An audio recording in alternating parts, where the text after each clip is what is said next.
And one of the major problems in the Western world is alcoholism, which leads to other problems also. And the glorious Quran has a solution. It says, in Surah Ma'idah, chapter number 5, verse number 90, Ya ayyuhal lazina amanu, O you who believe, innamal khamru wal maisiru, most certainly intoxicants and gambling, wal anzabu wal azlamu, dedication of stones, divination of arrows, rishthum min amali shaitan, these are Satan's handiwork. Fashtanibu lalakum tuflihun, abstain from this handiwork that you may prosper. The Quran says that alcoholism, gambling, these are Satan's handiwork. Abstain from this handiwork that you may prosper. You know, there is an inhibitory center in the brain, which prevents you from doing things which are not correct. For example, if I have to go for call of nature, my inhibitory center will say, don't do it here, go to the toilet. If I'm speaking to elders, my inhibitory center will say, speak with respect. Don't abuse your parents, don't abuse your elders. Inhibitory center is working. Now when you're intoxicated, this inhibitory center is inhibited by the alcohol. No wonder you find many alcoholics, they urinate in the clothes itself. They speak with abusive language. They don't respect the parents when they're intoxicated, and they don't care who is in front of them. They keep on speaking anything. The inhibitory center is inhibited. And the statistics of the Western world tells us, especially of the States, that majority of the rapes that take place, majority means more than 95% of the rapes that take place, it is in the state of intoxicants. Either the rapist is intoxicated or the victim who was raped is intoxicated. More than 95%. And almost all of the cases of incest. You know incest? Incest means sex with close relatives. Father and daughter, mother and son, brother and sister. Incest. It's in the case when the people are intoxicated. Majority of rape, more than 95%, almost all of the incest is in the state of intoxicants. And imagine, even the AIDS, one of the reasons for AIDS to spread is alcoholism, which is a very dangerous disease. One of the reasons is alcoholism. There are people who say, oh, we are only social drinkers. We only are social drinkers. Just once in a while, Some people say in cold countries, because if it's cold, we have only one peg of beer. It's not harmful. So I tell them that if you're feeling cold, why don't you sit next to the fireplace? No, we want to drink something, I said, if you want to drink something, why don't you have honey? Honey keeps you more warm than alcohol. But in the honey, there's no kick which you get in the beer. People have excuses. And there are some Westerners, who told me, let's see, Brother Zakir, Islam, I don't mind accepting. But the thing is that I cannot give up my alcohol. There are certain people who only want an excuse for not accepting Islam. So I told that brother, let's suppose I give you a fatwa. Suppose that for you, alcohol is forgiven. If you have alcohol, it's forgiven. Just for sake of argument. Will you accept Islam then? He was silent. People want to give excuse for not accepting it. Not that that was the only reason why he's not accepting Islam. Saying that, no, Islam is a good religion, but I cannot give up my alcohol. So I said, okay, fine. At least you give up your shirk. I will tell you that even with alcohol, no problem. Allah may forgive you. Shirk, Allah will never forgive you. If you do shirk, Allah will never forgive you. No problem. If that's your only hitch from accepting Islam, I will give you a certificate that no problem. You have alcohol. Other things that will be follow of Islam. Now this is trying to use hikmah. As I said, there are no excuses people don't accept Islam. But then Islam has a solution to the problems.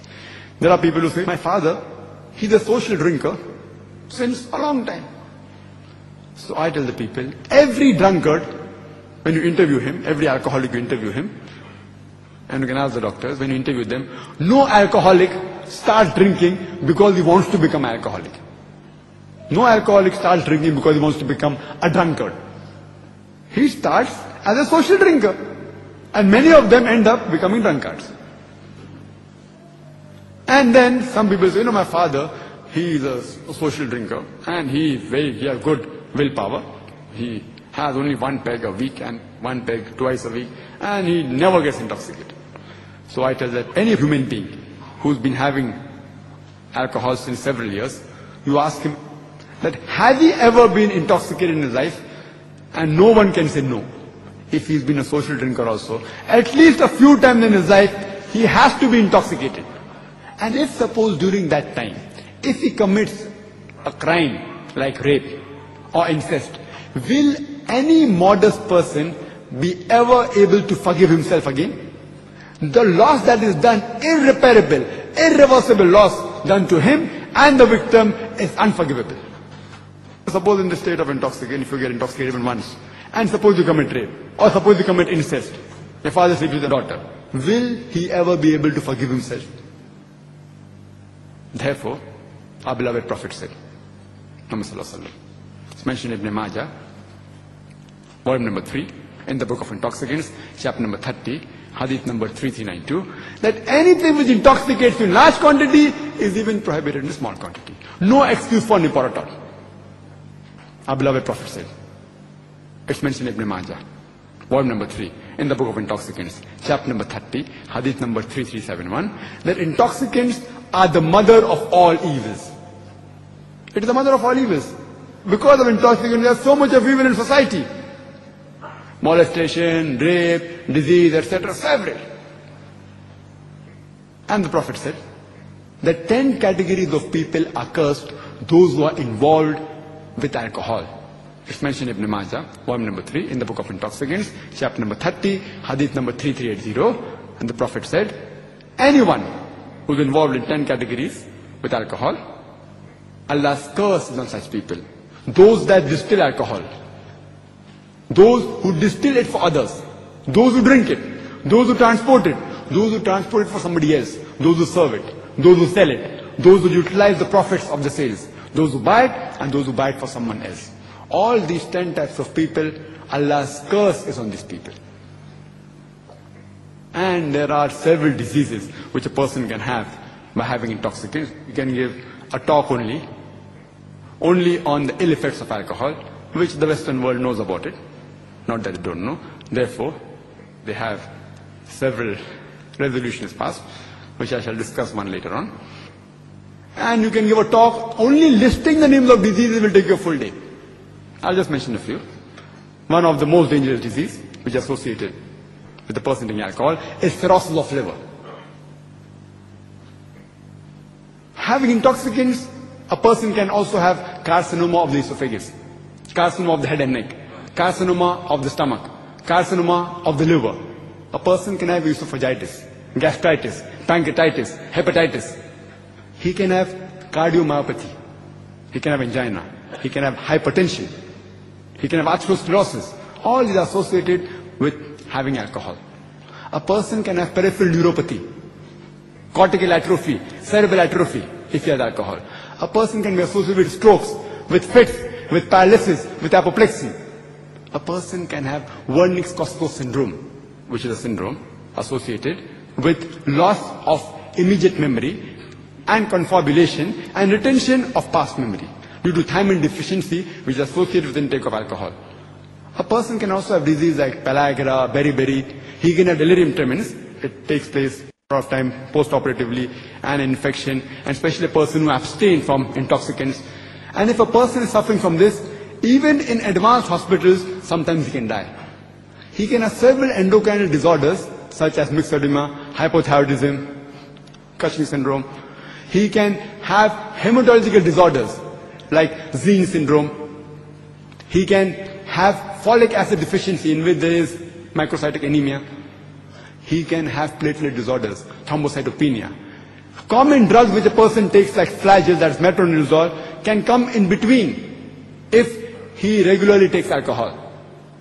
If a person takes alcohol regularly, his power to fight the diseases, his immunity goes down. There are chances of infection of the respiratory tract. There can be diseases of the lung like emphysema, like pulmonary tuberculosis, like lung abscess. And when a person vomits, his cough reflex is reduced during intoxicant, and the vomitus can go into the lung, causing lung abscess as well as emphysema. A person can even die due to this problem.